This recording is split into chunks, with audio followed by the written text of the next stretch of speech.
Hey, all you wanderlusters and hometown heroes. This is Remain, Roam, Return, podcast that pits your hometown lifestyle against the allure of far-off frontiers. In the show, we are going to try to settle the age-old debate on whether it is better to be the local legend or the one that got away. And we are your hosts. I am Christian. And I am Damien.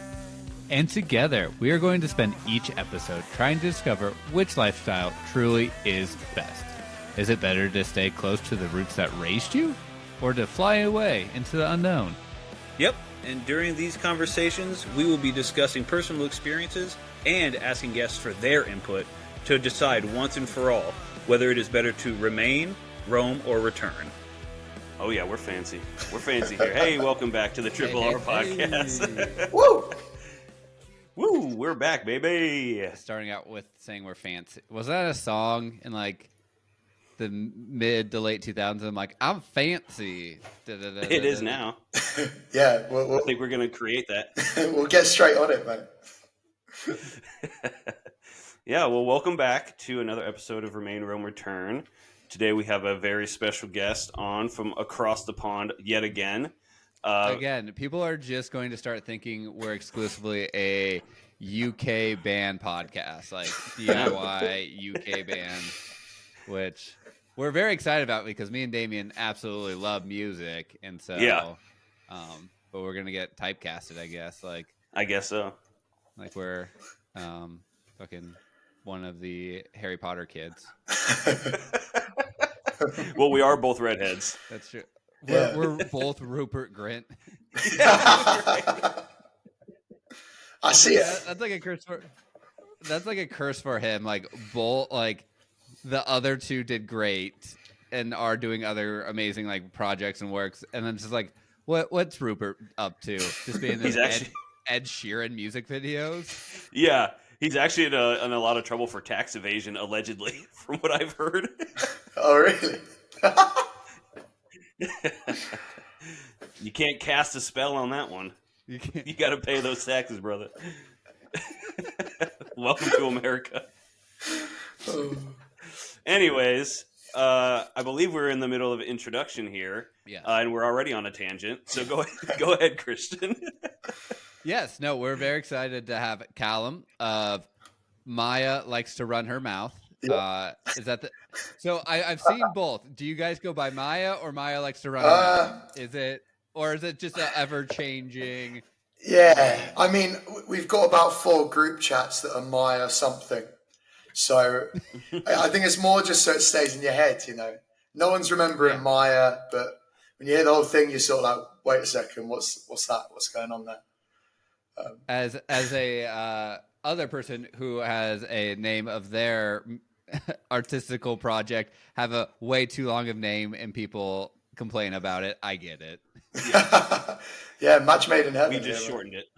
Yeah. We've just shortened ours to Triple R. It's easier that way. Yeah. That's good though. You got to have an acronym. Yeah, we do. And so so Callum, you're from the UK, but what part of the UK are you in right now? I'm just outside of London, but I'm even more just outside London at the minute. I'm in Guildford at the minute. I'm normally Kingston based.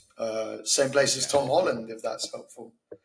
Hey. Yes. We Americans do know who that is. Yeah. There you go. Got to throw you something. I knew my spidey senses were tingling about something. That's just your asthma acting up. Yeah. Hold on. Yeah, get it out, get it ready. We'll count how many of those. All right, now I'm ready. Get hit. Yeah. All right, I'm back. So, are you from the London area then? So the point of the podcast, are you a remainer, roamer, or returner? Well,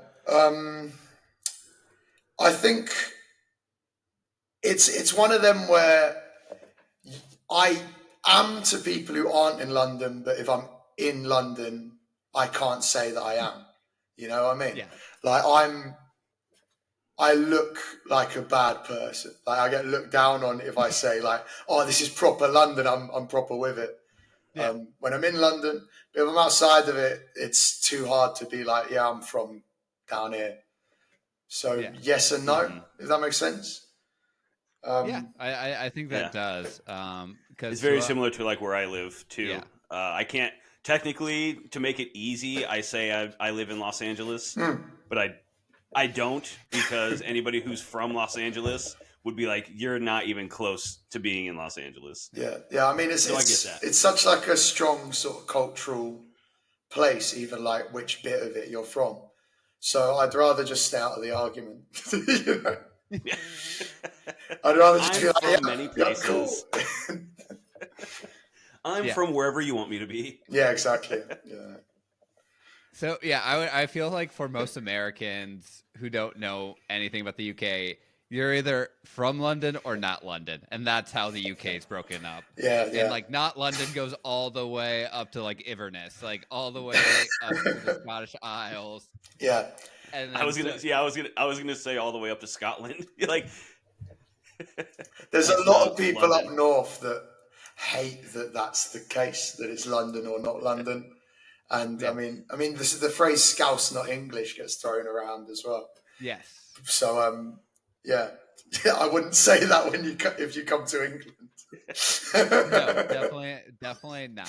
That would be hopefully with our podcast, because we have interviewed people from all over pretty much.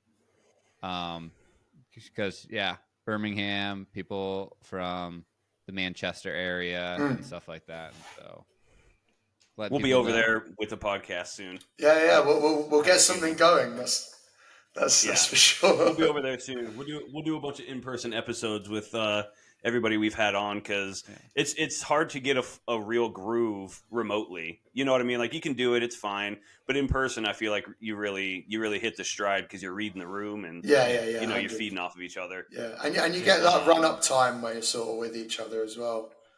And you can just do a day of shooting loads of stuff. I mean, that's sort of the thing that's great about being near London is everyone can get there. So you can always do like something random. Like, I know you guys have had emergency break on. We've just done like a football charity five-a-side event with them. Like, I saw that. Yeah. That was awesome. What was that about? How did that come about? Those boys seem to be workaholics. I have no idea. They're like, we do this, we act, we also have our own festival we do. And it's like, how?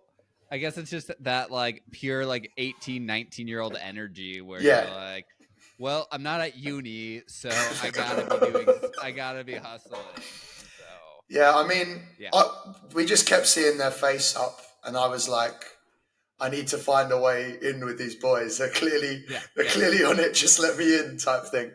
And I saw football. I was like, cool. I love football. I'll play that. And that was great. I have no idea how that came about. Raise money for something? Yeah, it was raising money for Teenage Cancer Trust. I think that's awesome. It was. I think it got doubled in the end. I don't know what the total was. But I think it did pretty well. But for us, like most of the band doesn't really play. We were sort of late for the event anyway, because the teams have already been made.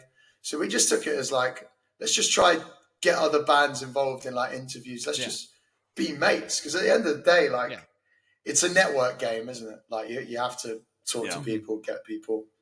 But that was a really cool event. And I'm annoyed I didn't have the idea. I would have loved to. I'd have loved to do that. Band football, go on. Yeah. Well, you know, you can always take that idea and tweak it a little bit and do your own thing. Yeah, true. That's the American way. Football. Yeah, there you go. God. No, I couldn't do that. There's no way. I don't have any physicality at all. All the money you would raise from that American football game would go to medical bills, I'm sure. Not in England. They're not American. They don't. That's right.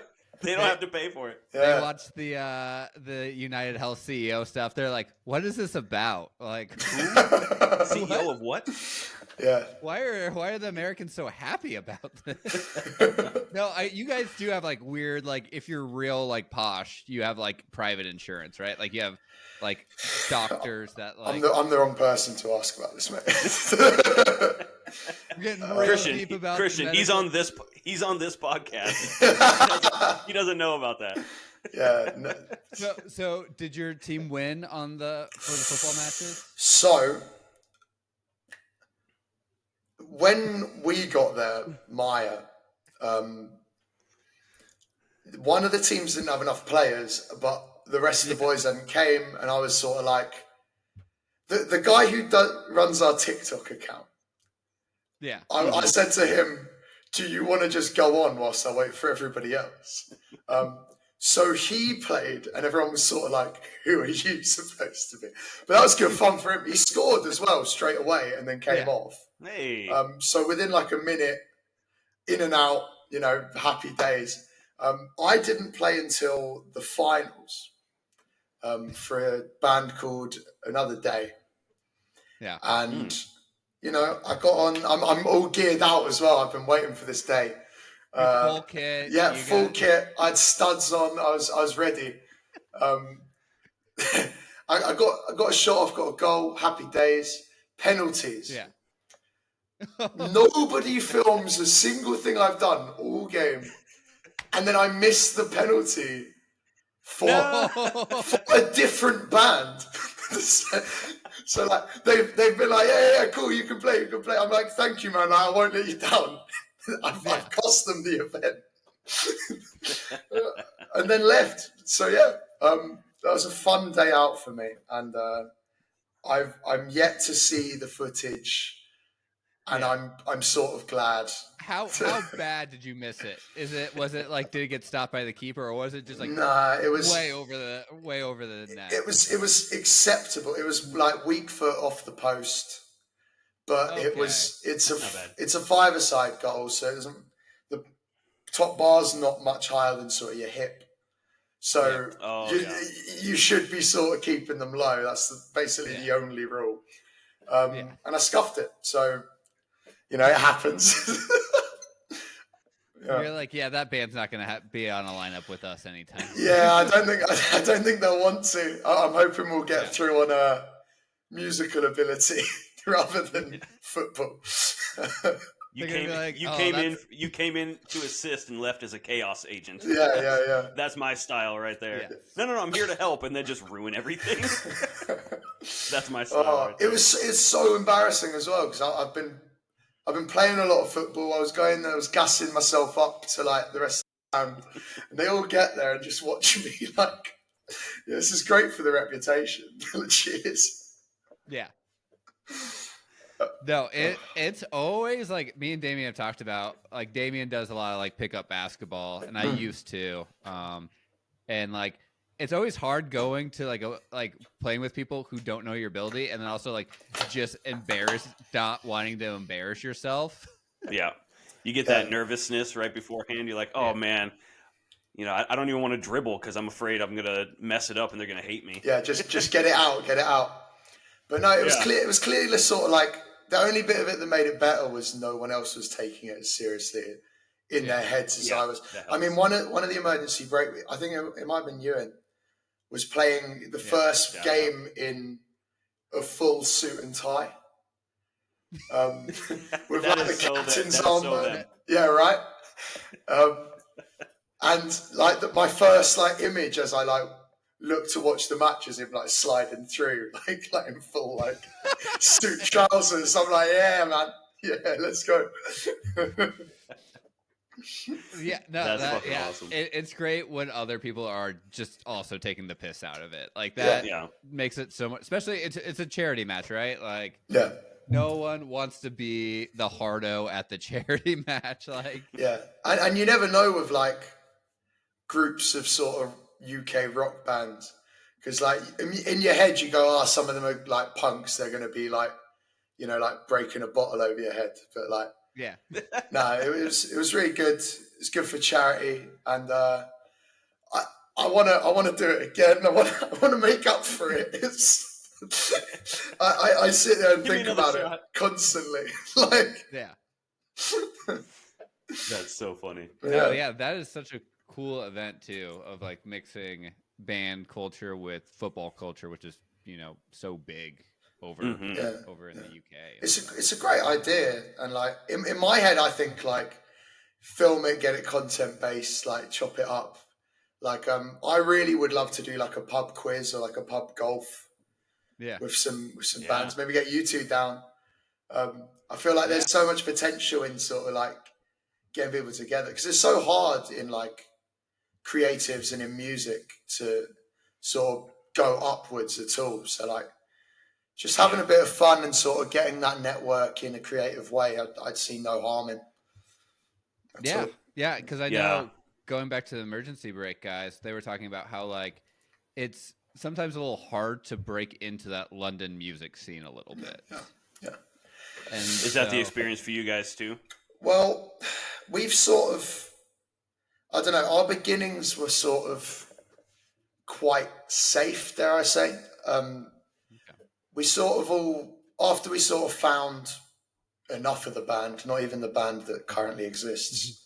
The first gig we did was on my birthday, and we'd written 4 or 5 songs, and we're like, oh, when are we going to play these? Like, and I'm like, let's just do it on this day because I don't have to organise anything for myself. Yeah, you know, I hate having to be like, oh, come to my birthday. Yeah. I hate all that. So just being like, yeah, remember this guy that you've met that doesn't know anything about music? He's in a band. Can you show up? You know, and that's been great. And I mean, from there, we sort of just tried playing in our area, and because it was my birthday that first day, we actually did quite a good crowd for what was quite a bad event. And sort of from there, just sort of slowly tried to get into London. There's a guy called Tim who runs London Music Showcase, who's majorly helped us. I don't remember which of us found him. It might have been Hugh, but he's massively supported us in like getting into London, just sort of giving us chances. And to be honest, we've struggled a lot more when it's not him hosting the gig. It's very cliquey, and the places you want to be, like you know, so your Brixton, your Camden, they generally try to prioritize bands that are from Brixton and Camden, which I sort of agree with in a sense of like, if it's like a football team, like I want players from where I'm from. You get what I'm saying? Absolutely. But it's annoying when you're the guy on the outside. But we're getting our first Camden show, I think next month, if I'm right. I can't remember. Congrats. Nice. So finally. Do you know the date? We can plug it. Do you know the date? Off the top of my head, I have no idea at all. That's all right. We'll find it. We'll put it in here in post. Yeah, beautiful. Yeah, we'll post the link in the description of the episode and all that good stuff. And so, what venue is it in Camden? The Camden Club. It might be 22nd or something. I've no idea. I'm the one who organises them, and I don't know. Like you're really testing me here, folks. You heard it here, folks. Sometime in January, somewhere in Camden, go see Maya.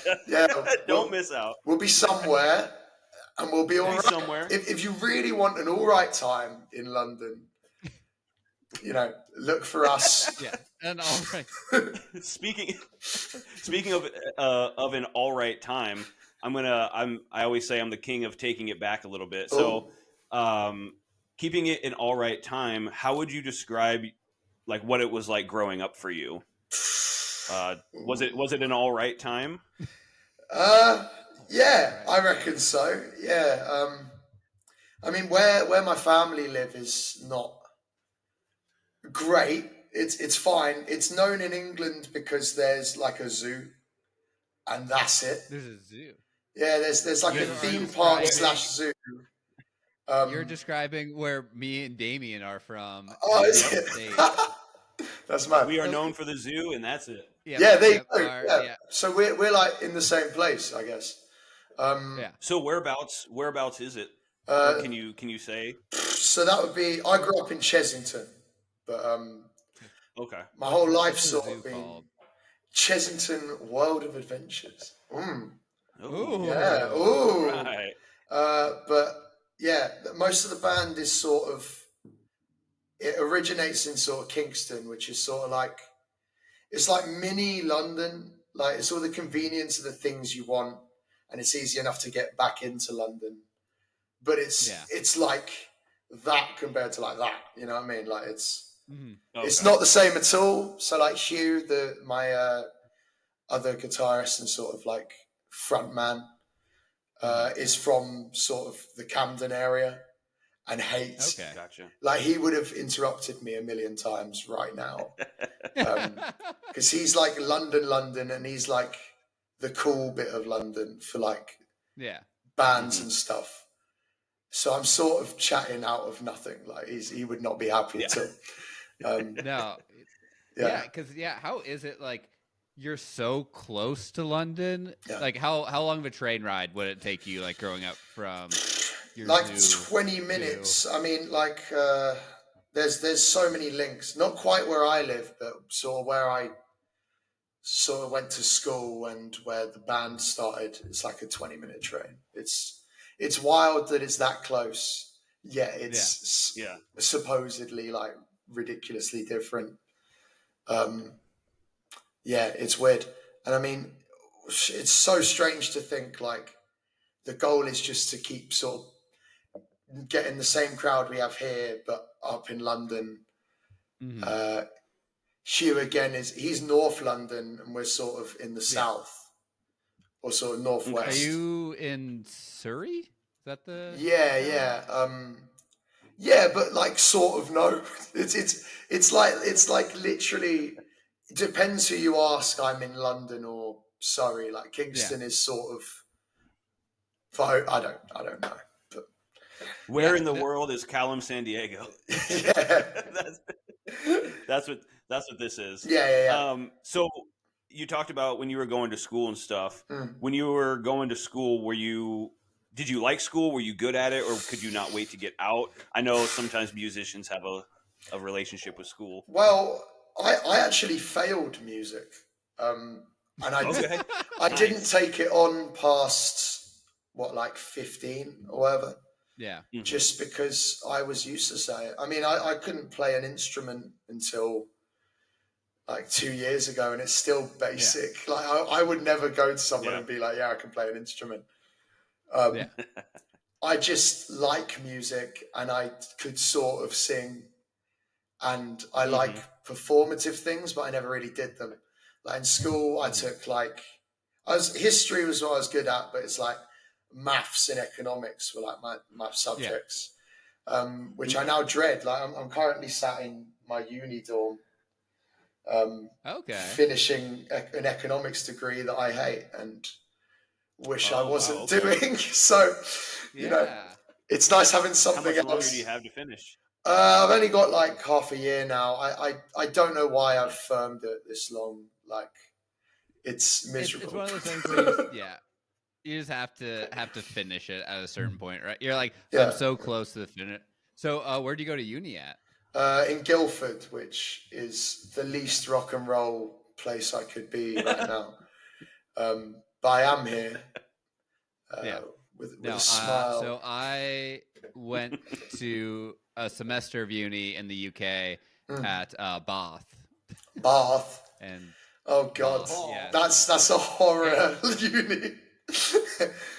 It's interesting because I went for sport, and so like they're known for their sport program, so it was good. Yeah. But like I had never heard of it until like my uni here in the States was like, hey, we have a program. We know you're into sport. This university has good sport. Like it has like the Olympic training centers and stuff. And I'm like, okay. Yeah. And then I get there and I'm like, this place is way too fancy for my poor butt to be in right now. I'm like, it is. Yeah. What is this place? Yeah, that's sort of what felt dystopian to me when I went there. It's kind of cool though. Like they do a lot of stuff to sort of protect sort of like heritage things about it.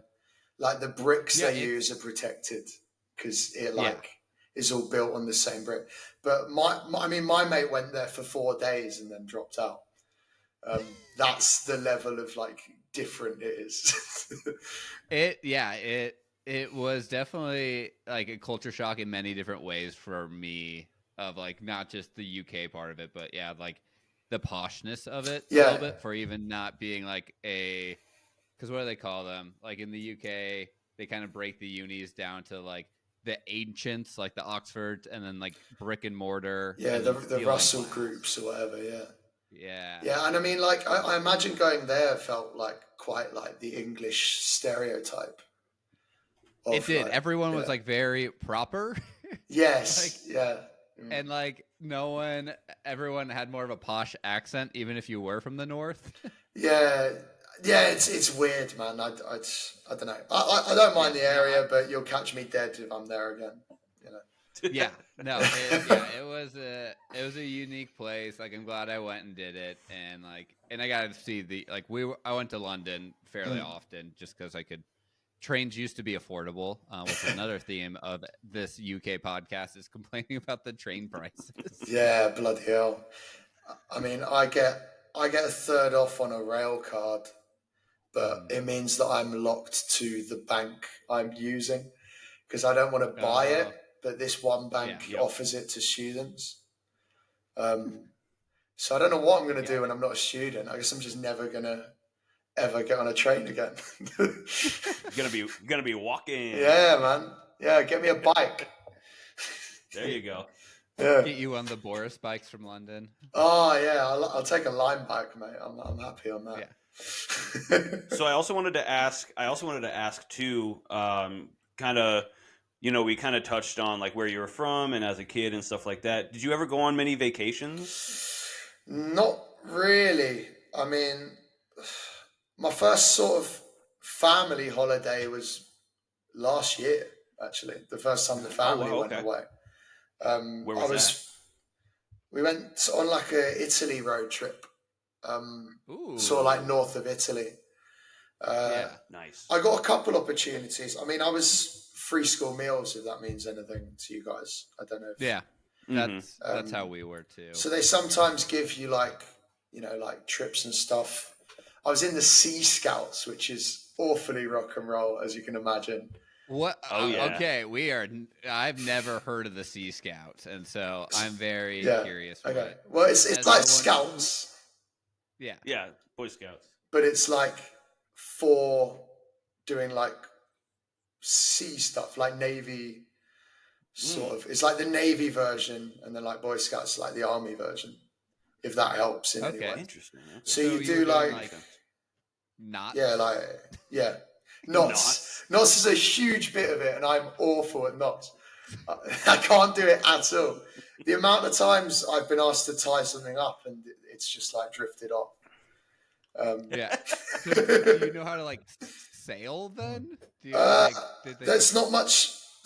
There's not really any way you can sail in England, which sort of ruins the purpose. But you do like your sort of kayaking, canoeing, Yeah. skiffing, rowing. Um, but they do a trip to the Netherlands every 4 years called Yeah. Nawaka. It's like a festival for like international sea scouts, which is the only Okay. cool thing there is about being in scouts. You're Like, just waiting for that oh moment, yeah, and yeah, then yeah. And you just get to hang out with like nations you don't speak the language of, as if you know Mhm. what you're talking about, and Yeah. sort of have Mm-hmm. your drinks, play your games. It was weird. Like, I mean, the first one I did was I was 14, and Yeah. the leaders are like, okay, so like obviously we're partnered with like these groups. These Dutch people just have boats. Go get on some boats. We'll meet you on the other side. And we're just like, I got lucky. I was in a cool pair. They had this big like 80s style like boombox. Um, Yeah. and they had like a motor on it, so it wasn't even sailing. And we just Oh, like nice. sped through like to like for like an hour to this other place, and it's Yeah. like I'm a kid. Like, why have you not checked any? I could have ended up anywhere, but it's quite cool. They had like a dock up McDonald's. Like you Yeah. like go Mm, yeah. through in your boat, and then you like moor That's up, and you badass. get your McDonald's. And I love that. that was a culture shock, but that's sort of like my only real holiday growing up. like abroad. Yeah. I can't swim. Can I get a double McFloaty?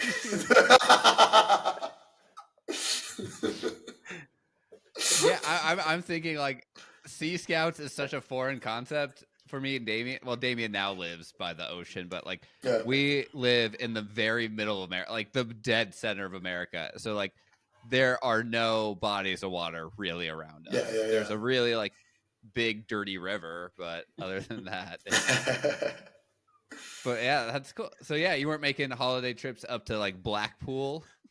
Oh, well. For some reason, my YouTube algorithm for the last like month or two has just been about like YouTubers going up to Blackpool and being like, this place is literally the worst place in the UK. They're like, you can get a hotel room for $5. And it's all like not during the season. And I'm like, I kind of want to go to Blackpool now. I was just going to say, if and when we take the podcast to the UK, I guarantee that's where Christian's going to want us to stay. Amy, I think it's like, Guaranteed. Imagine like what you think of the Jersey Shore. Mixed with maybe a little bit of like the shittiest parts of Venice Beach. We gotta be real careful because two of my best friends from the UK live in Blackpool. So. It explains a lot why they're friends with you. I quite like it. See? We got to be careful, man. It's not good, and if you pretend it is, then you're lying. And everything's falling apart, but I quite like it. I don't know. I had quite a good time when I was there. It's so weird. The sounds of it, like the seaside looks really nice. Like I bet it's great during the summer, but like not really, not really. A stretch, but it's quite fun, and everyone's a bit weird, and that's what I'm there for. I'm there for like a cheap time where I don't really care, and I can just sort of have a laugh. Yeah. It's not nice. If you go like the lights of it are really interesting. Like everything is just neon lights, and then but it sounds like it's a place you could go actually get like a cheap pint and just that's have a laugh. That's rare here now. Like I mean the pub I work in is now most pints are like £7.50. Like and then you go to are you familiar with what a Wetherspoons is? I imagine so. That is also the part of the UK theme of this podcast is us talking about Wetherspoons. Yeah. Oh yeah. Mate, it's like the McDonald's of pubs. Yeah. And I mean it's awful for the culture because it's like their regular pubs aren't really supported and they're levied in ways that they can't afford. And then you got Spoons there, and I know I should drink in pubs, and I work in pubs, and I believe in pubs, but like when you spot a Spoons, you just feel like you have to go for it. I mean, up here I've got someone bought me a checklist of every Wetherspoons in the UK, all like 800, and so I've now got to go to all of these Wetherspoons and tick them off. Like, when am I ever going to be in Wrexham again? Like, you know what I mean? Exactly. So like, I Wetherspoons while you're there. I went to Edinburgh and just Edinburgh actually in the summer, and I spent a day going to every Wetherspoons, and then I woke up the next day and got the train to Glasgow and did the same thing because of this stupid book. Like I actually care. I could just not. I could just chuck it out if I'm honest. I was about to say, But you've already started. You gotta finish. You gotta do the.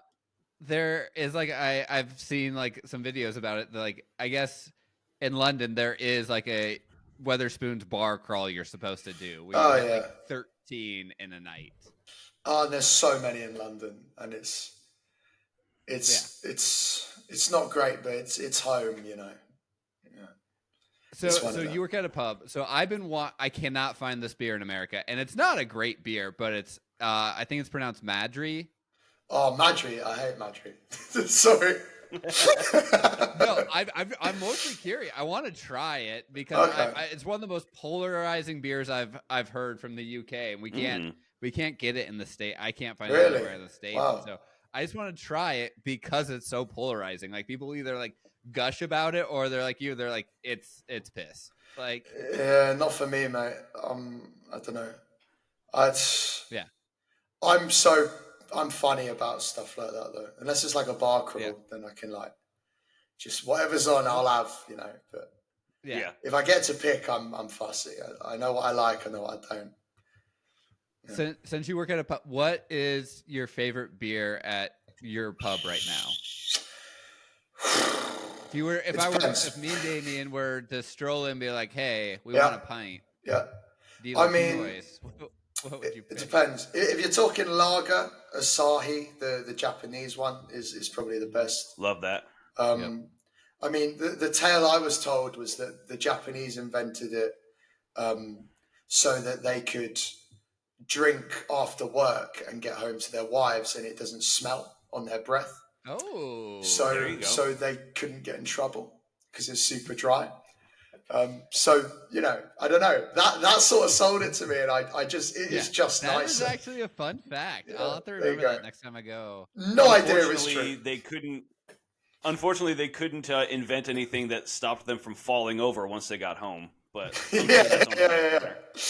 I'm sure. Yeah. And I suppose if you get away with one, you just keep going, don't you? I'm a bit of a pale ale guy, so I mean neck oil is always the best. It's just if you have to get a standard one. We just got in something called Daya, and they make cool stuff. I don't know. Yeah, it's hoppy and it's weird, and I like it. There's a brewery that's the first one. The first pub for it is actually like down the road from me. It's like Big Smoke Drinks, and they've got one called Electric Eye, which, oh my god, like if you're gonna have a drink, I like find the sound that. Of it. Find that. I have to write that down. And then my pub is one. There's not many. If you find it on tap, you've done well. Erdinger, the German Weiss beer, it comes in like a big trophy. And but it's like £8 now, or it's in bottles. No one sells it on tap. So if you see it, you get it, but like try and get a discount because it's you're leaving without your wallet or your clothes or something. Yeah. Like you're giving something up. Yeah. And the pub that you work at, is it a pub that plays music, or is it like one of those pubs where you just sit there and talk? I've bullied my owner into letting me pick the playlist. Me and my mate just sit there. That's why I asked. Yeah. No, That's why I asked. I was like, if you play music, what do you put on? Because I'm curious to know what you would play while you're working. We got like your mornings are sort of your easier stuff, sort of like your bluesy stuff, your Motown. I always stick in like random acid jazz just to annoy people. Nice. Like I love Galliano. My drummer loves this band Galliano as well. Gomez I stick in as well. But otherwise it's that. Or I put like an hour of Elvis on because again, nice. It's just annoying.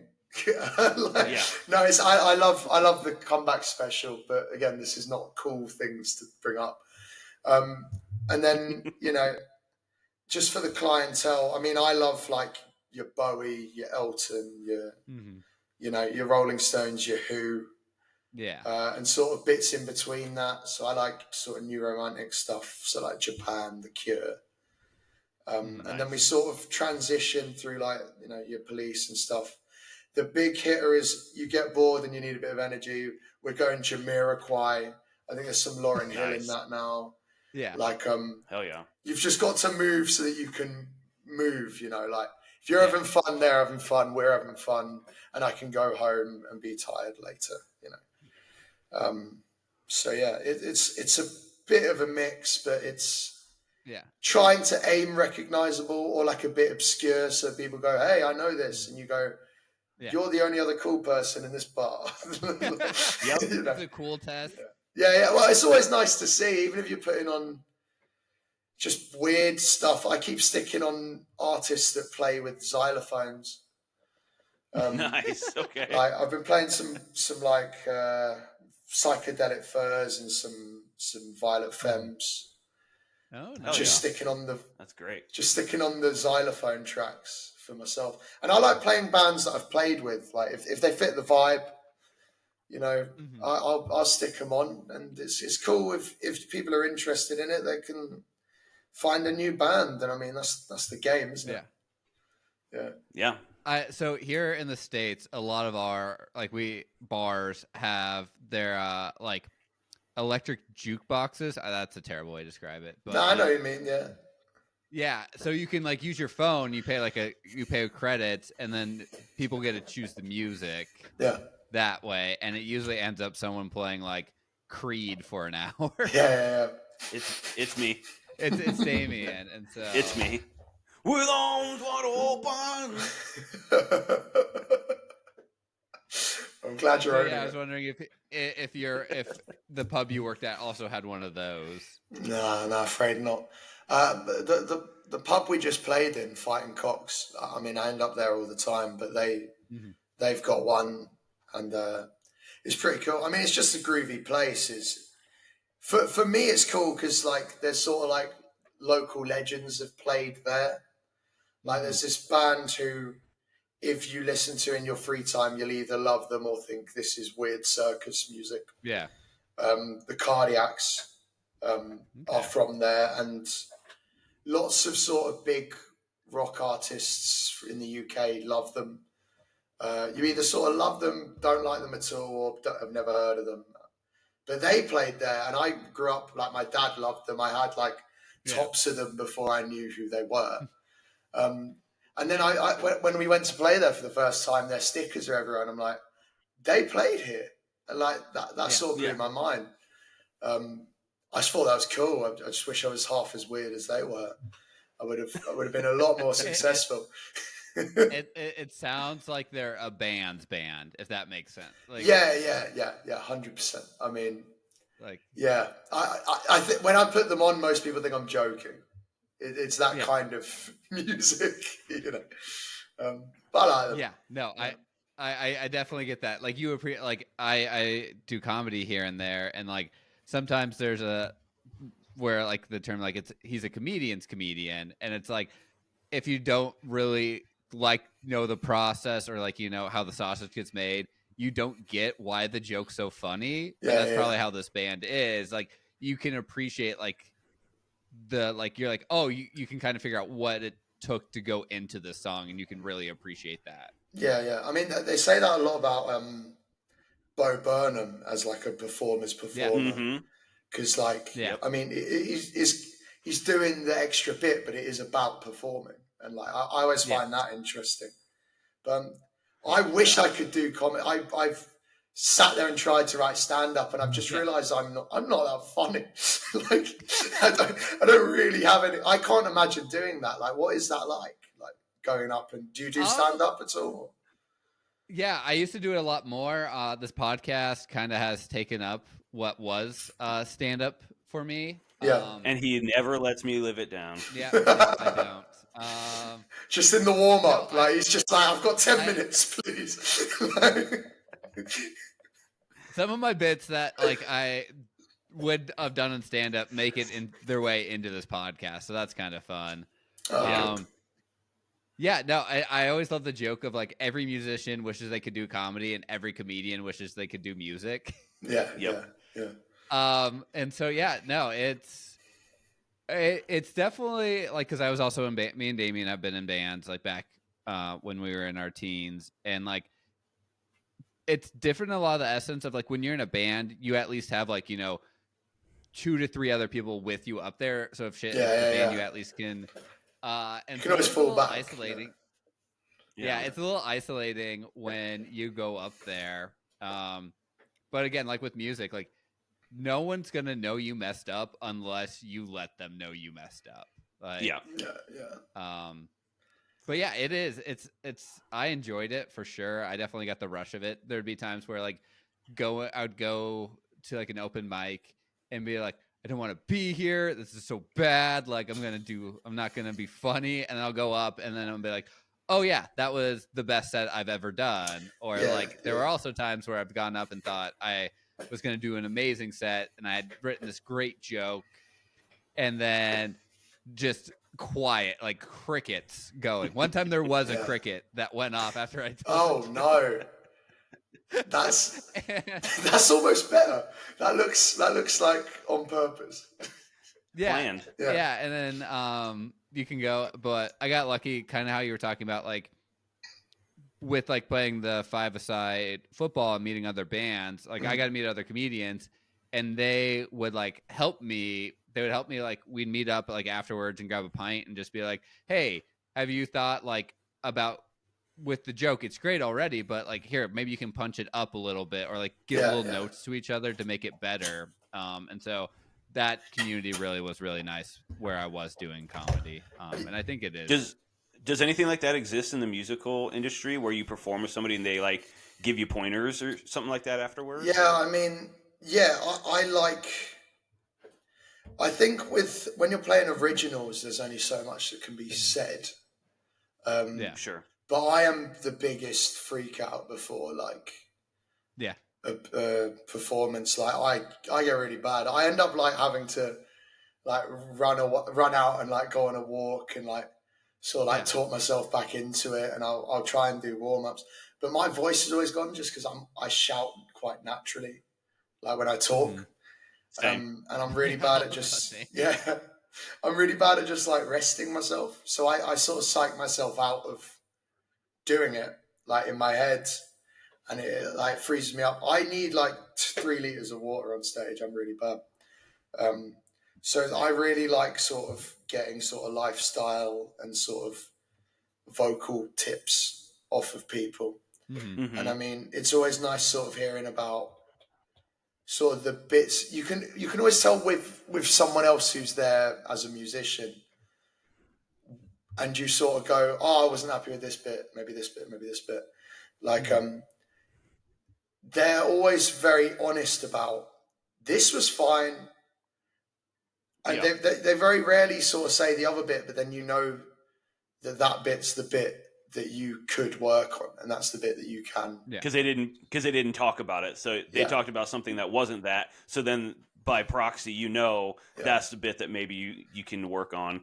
That makes total sense. I wanted to ask you too, because you were talking about how you get pretty freaked out and nervous before your shows, right? Before you go and perform. I could only imagine you were pretty nervous the other day on your 1-year anniversary. Yes. Well, yeah, that was a ride.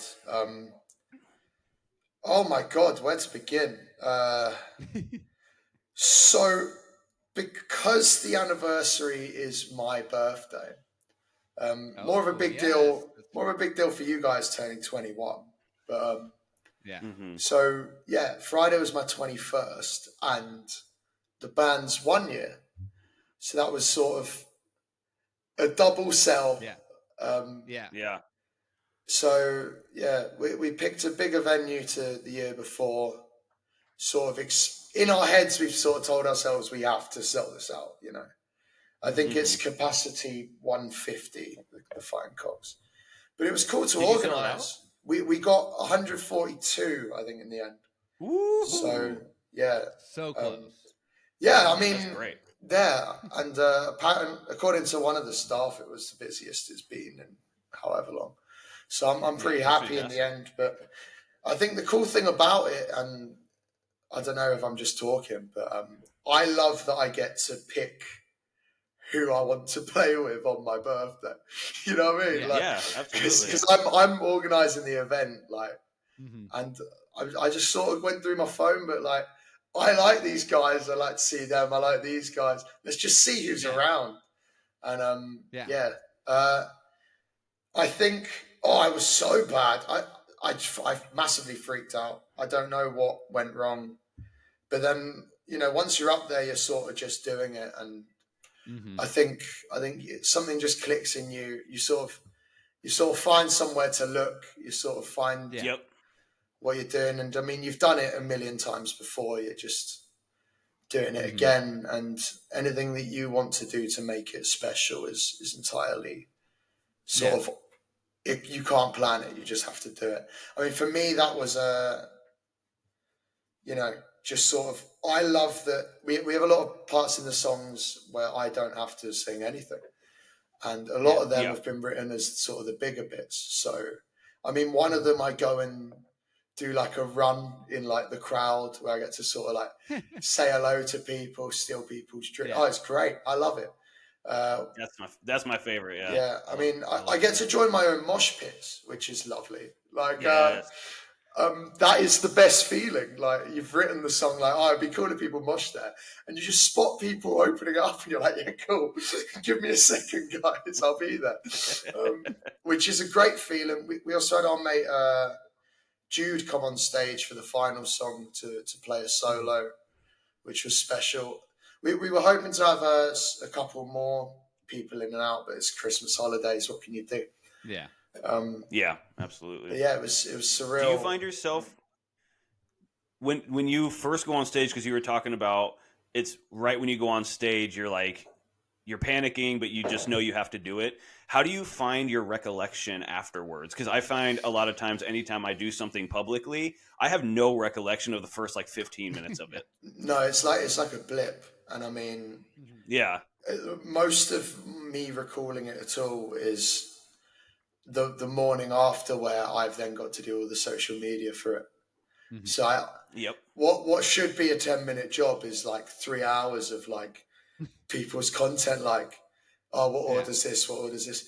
That happened, like, and you sort of catch like nice little moments that you think like, bloody hell, like this was good for that person, this was good for that person, and the thing that blows my mind is everyone records the same 10 seconds of the same 3 songs over like an hour, and it's always the case. Like no matter who you are or where you are. I don't know why. I don't know whether it's like there's a lull where your set becomes boring enough to like everyone thinks to get their phone out, or if it's a high, or if it's just a coincidence. But like, I don't know. But it is also very good to sort of gauge, this is our most popular song. Like, well, that was what I was going to say too, because I'm like, I don't know if it'll make you feel any better, but when I'm at concerts, I very rarely record. I might take a snap a couple pictures or something just to remember that I was there. But generally, I don't record anything unless they're playing like my favorite part of my favorite song, and it is generally like 30 seconds. Yeah. You know, I don't get my phone out at all anymore, because I just know that other people will, and I can nick it and say it was me. It doesn't really matter. But it's the worst bit for me. I mean, I know it's like complaining for no reason, but what I think is our worst. We're a big fan of that on this podcast. Okay, good. Yeah. What I think is our worst song, and I think my drummer will agree, is clearly everyone's favorite, and it's the only song people sing along to because it's the only one they know the words to. And so I think it plagues you because you guys don't like it, but you have to play it. It's just like, it's fine, but it's lazy, but it's supposed to be. And I don't remember writing it. I went to Hughes like just to sort of chat about the band, and we just got very drunk. And then like 2 months later, he's like, "Oh, I showed that song we wrote to the band." I'm like, "What are you talking about?" Yeah. And I don't know. Which song is that for the people listening? That would be called A Lesser More. I mean, everyone just calls it the Awake song because we just it's just shouting awake a lot, if I'm honest. Yep. But it's I don't know. I think it's the performance people like, but it blended nicely for like again, like making it special for the 1 year for my birthday. There's a song called Doorman by Slow Tie, which it's sort of like a punky song, like a rap song. But it's the one that my mates have played for years at like house parties. It doesn't come on in clubs, but it's the one where like 4 of us will like mosh in like someone's kitchen, like because it's like for us. And like it was really cool to play that with a band and everyone was like getting involved. Like you could see that everyone enjoyed it, but like seeing the people that I know like it, like getting super involved, and there's some random guy they've never seen, like just as into it was like lovely for me. Like I want to sort of be able to give back if it's like a celebration rather than a gig, you know. And that I sort of kept thinking of it like that going into it. Like I don't need to do well here; it doesn't matter. And if I do bad, I can just act drunker than I am, you know. Are you guys now mostly playing originals, or are you still tossing in some covers? We've always played an original set. It's just gotten a lot bigger. We've only ever done 2, I want to say. So we've done that and Jumpin' Jack Flash. Okay, nice. And that's sort of it. We did that because we were playing the Half Moon, which the Rolling Stones had played. So I thought that'd be cool. Play a song for them. That's really impressive for a band that's just starting out to play very few covers. That's how a lot of bands fill their set time. So the fact that you don't do that often is really impressive. I mean, it's not like hard to learn, I suppose, but I think it's, for me, like I don't like hearing people play covers if it's not going to be like, it's got to either be really good or it's got to be as good, but it can't be the same, because then you might as well have just listened to the song. So you've got to find a way to do it differently, but it still has to be as good. Like no one gets applause if it's worse and you've tried something. Like it's a lot harder to sort of gauge. So I think the covers are where you sort of see whether a band really has sort of clicked yet, or sort of got it, or knows what they're doing. I think it's so much safer playing originals. And I mean, that's what I got in a band to do anyway. Well, you don't have to, you just have to try to sound like you, not like the Rolling Stones. Like, exactly. You try to do like a alt J, like a version kind of thing, which I feel like it's even harder to try to make. Exactly, right. And I mean, the thing I hear all the time, like, is like, if you're going to get like people to come back, like you want them to go to their friends and say, like, I don't know any of their songs, but they did a really cool this. Yeah. And like, that's fine, but it means that your cover has to be well known enough, which means that it's already a really good song, and it's got to be good enough that people will come and it's just, that's too many things for me. I'd rather just be like, we're Maya, here's some songs, like, if you like it, you like it. If you don't, fine. Yeah. Like, there's nothing worse than I've been at a couple of shows where they're just trying to fill their set, which I understand completely. And they're like, we're going to play a song by this band and blah, blah, blah. And then they start playing like, I don't know what this could just be your song, or I have no idea. Like, just do that. So the fact that you chose a cover you chose a cover that's not a crowd pleaser, that's not super popular, so it's a weird choice. They're just playing some B-side of some band. They're playing a song that I wrote in high school. It's like, what? Where did you even get this? Why did you choose that? Yeah.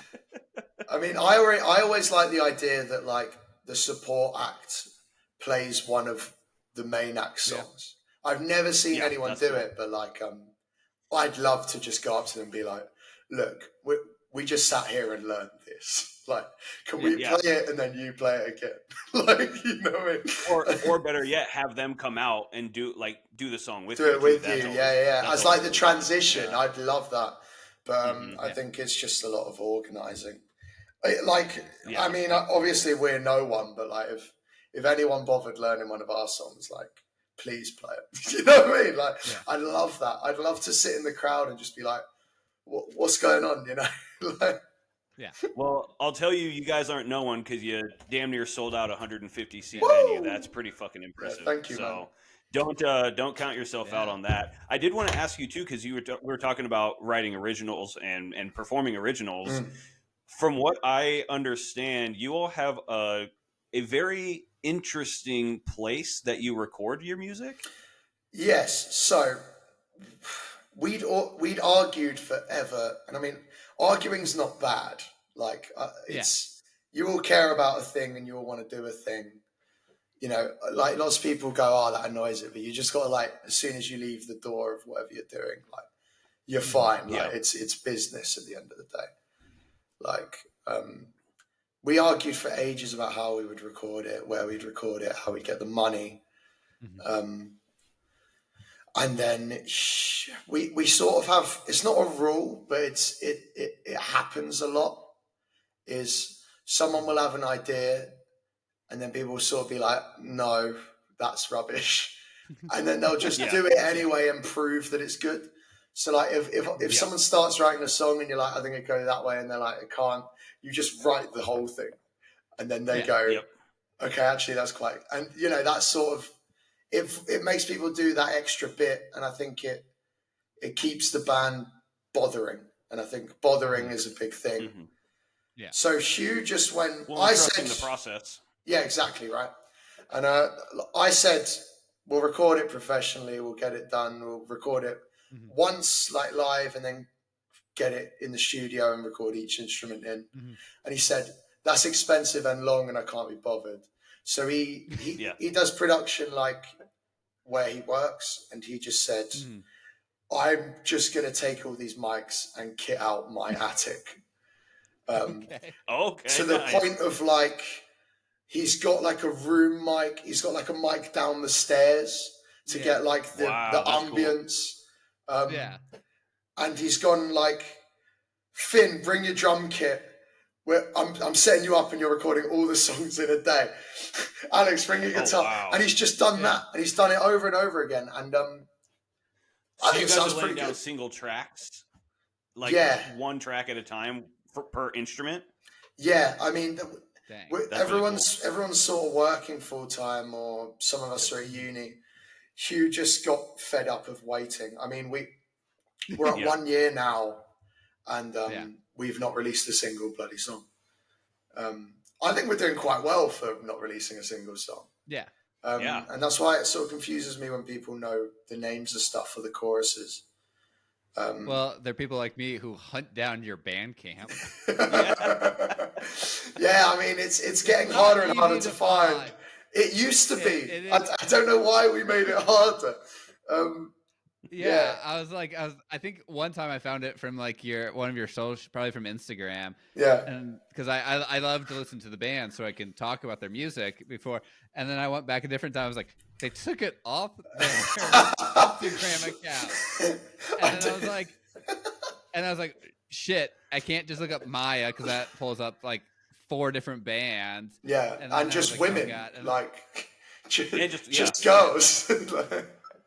And then so I was like, Maya Bandcamp. Oh, that's not working. Maya UK Bandcamp. So if you look at I did find them. So if you want to listen to them, we'll stick it back on. That's bad. I forgot about that. I don't know why I didn't put it back on. The other day I was looking at it as well. Like, why is this one not had anyone listen to it? That's probably why. That's so funny. You have one listen from me. Yeah. You've solved a concern I had. So thank you. I'm gonna. We got to the bottom of it. Yeah. So are you guys ever planning to like release like that? You just said you were recording in the attic. Are you planning to like release an EP? Are you gonna have it? Where people can listen to? Yes. It's coming. We were just finishing off the mixes for them. I think the premature date is 15th of January, so soon. That might end up being the end of the month because I think we want to pin it to a show. I don't remember. I'm pretty sure it's 15th. So that will be up soon. We just got to sort Spotify. Hugh's really adamant on wanting to do a video because so much of it is like you got to do the things you have to do, like you have to play, you have to la-di-la. But so much of it is like if you don't have a reason, just do something cool. You know what I mean? Yeah. And like I think for Hugh, it's like I want to do a video. It doesn't matter whether anyone looks at it. It doesn't matter if we do it again. I just want one. So we want to do that. Brother, you are talking about what we do on this podcast. Yeah, there you go, man. I don't know if anybody's ever any of this, but we're just going to do it anyway. I mean, wing it. I mean, the winning thing for podcasts is you can cut up for clips, isn't it? Like, that's sort of the meta at the minute on not necessarily TikTok, but other platforms. We've got to start TikTok as well. I've sat there with I've got a list of skit ideas that I just haven't been bothered because it's not my realm, and I need to do that before we release as well. Started a TikTok and then forget to use it, and now it might be banned in the US. It was. I got it back. Too many UK boys. I'm just saying in general, like the U.S. TikTok government is like, no more TikTok. We're gonna. Yeah. It's like it's gonna be gone for everyone. So it's been a very long con of me being like, yeah, like that's why we never got a TikTok, because I knew it was gonna be banned. Yeah. Well, and ours got shut down almost immediately too. Do you remember that? And I got it back. Yeah, that's true. Because we didn't use it. We made it and never used it. Yeah, that's what we're in danger of. I mean, we've been sort of trying to get sort of follow the right people so that you're put in your right niche, because otherwise your retention is just not going to exist. Yeah, but it's algorithm. Yeah, but it's been so long, we haven't touched it. So I think we're close to that. So I should probably start shooting some TikToks. Really, I hate that you've got to be everything now. It's sort of gone full circle. I was watching some of the old. This is random. I was watching some of the old Muppets. Nice. We just talked about the Muppets. Did you? Love the Muppets. That's nuts. I still love them. But I was watching Mark Hamill and who was the Wonder Woman before Gal Gadot? Linda Cardellini. Not Linda Cardellini. No. Linda something. Something like that. Cardellini's the girl from Grandma's Boy. Yes. Is that who it was? No. I don't remember. But no, Linda's something, but yes, yeah. They're on the show, and both of them are singers and actors and dancers and just nice people. You had to be all of those things, and then I think there was a little while where you could do your one thing, and now because of the way starting up comes to fruition, you now have to do all of it again. But now it's not that you have to sing and dance and la-di-la. You do your thing, and then you also have to be a professional music manager and a professional media manager, and you've got to. It's nuts. You just have to do everything, and I'm hoping we're suited for that. But starting off with stuff like that is hard if you've never done it. Well, it's not necessarily even that you have to do all of those things, right? Because it just depends on what you're wanting, right? Because where it gets challenging is, are you just doing it for fun for yourself and you don't plan on releasing anything? Well, then you don't have to do anything. You can just do the one thing. And if you don't have any plans to release it or anybody to see it, then it doesn't matter. The issue comes into where you're like, I like doing this. This is for me, but I would like for other people to like it and see it. Yeah. Then you have to do everything, because that's what we learned with this podcast too. It's it's not just sitting down behind microphones and hitting record. It does take a significant amount of effort if you actually want people to tune in and stay engaged. And that's the hard part. That's where now we have to be video editors and producers and learn all this technology. Or you have to know everyone who can do it. And then, or you have to pay people. Or you have to pay we also people. don't want to do. Yeah. I mean, that's why, I'm so lucky that we've got people who do photography, posters, videos. Millie and Alyssa just have carried us through this first year. If we didn't have them, we'd have no presence on anything. Like I said, having a mate who's just TikTok savvy, Eunice, just doing that, is so helpful. And they sort of, I believe if you're doing an art, it's an art, you have to pay them, period. But equally, we basically play for nothing. And that's the reason bands don't get picked up now, is mostly because you're paying 5 people instead of 1. So it's a lot harder to do that. So I think I'm really happy that the general sort of vibe with some of these people is we'll make money when you make money. Like, you know, we'll just do it for portfolio or whatever. And I mean, most people aren't like that. You can't expect people to do it. Mm-hmm. It's understanding of like kind of being mutually beneficial, right? Like, we realize that with this podcasts, like, you know, we have different bands on, and we promote them, and then the bands promote us, and like we both gain something out of it, and so we get to meet really cool people along the way, which we really enjoy. So there you go. Yeah, we're hoping that by having people like you on, we're going to give you guys a few more listens, a few more followers, people who are invested in your journey. Yeah. And we're just doing it because it's fun and we get to chat with people. So that's the goal, is you just have to meet like-minded people who are trying to shoot for similar things, because I think Christian and I have talked about it before too, where it's like, if you don't know somebody who's in the business, your road is substantially harder than you would expect it to be. Yeah. And I mean, trading overseas as well is what it is as well. Like, it's cool, sort of. Like, I get to chat to you guys, and if you guys came over here, then there's, you know, a show you could come to that we do, and if there's people there that are in the industry or are other bands, that's then more connections for you guys to get more shows, like and stuff like that's just cool. Like one of my friends now does like venue work in Germany, and she wants to try and get us that way. And it's the same thing. It's trading English for German, same way this hopefully will be trading UK US.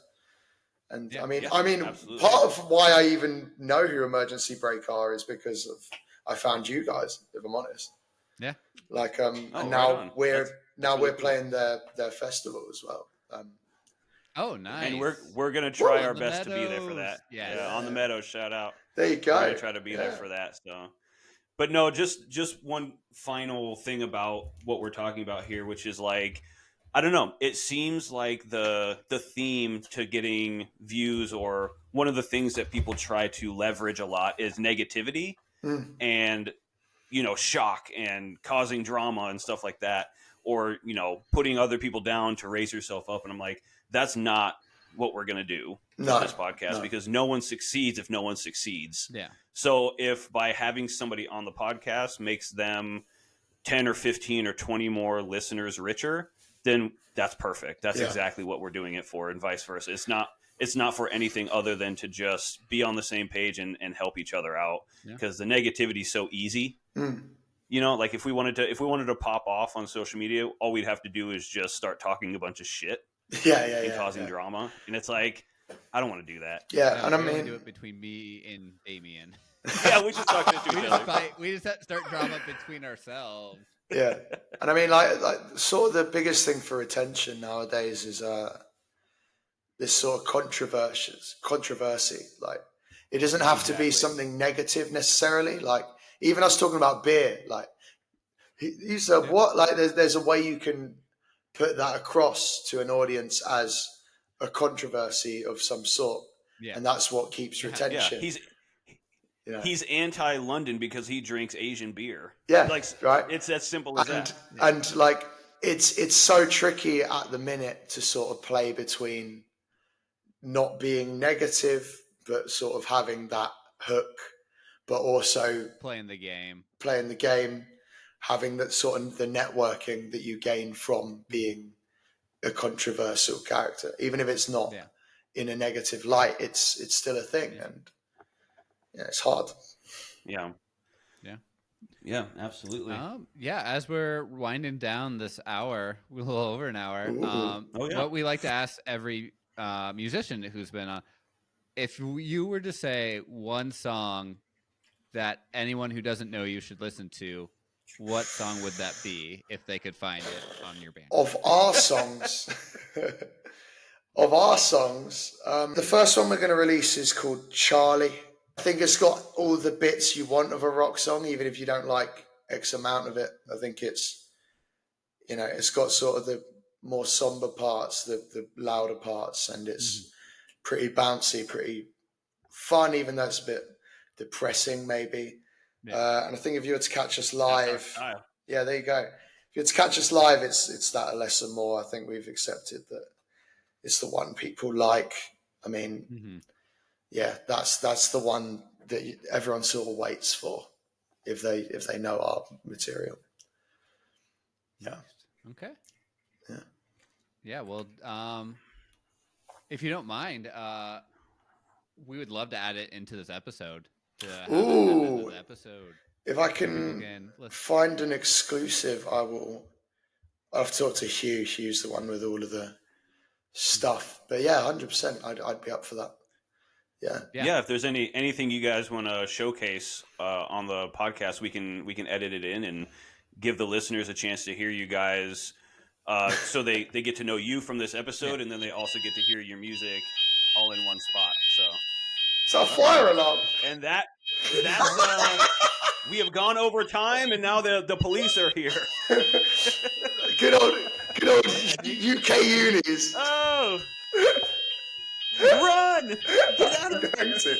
Let's see if the alarm's still going off. Is it still going? It's still going? All right. Well, we are going to wrap it up then, because that means the time has come.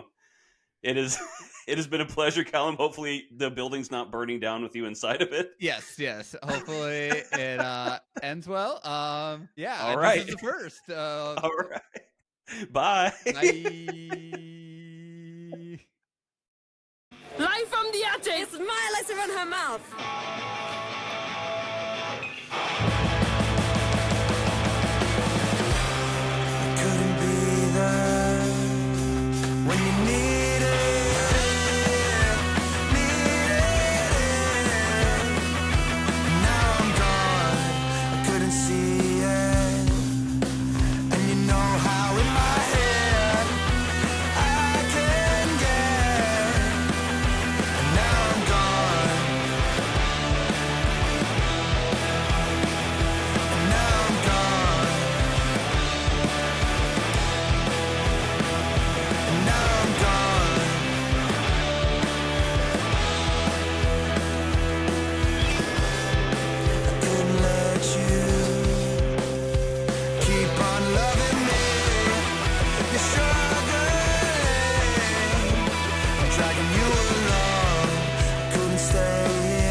So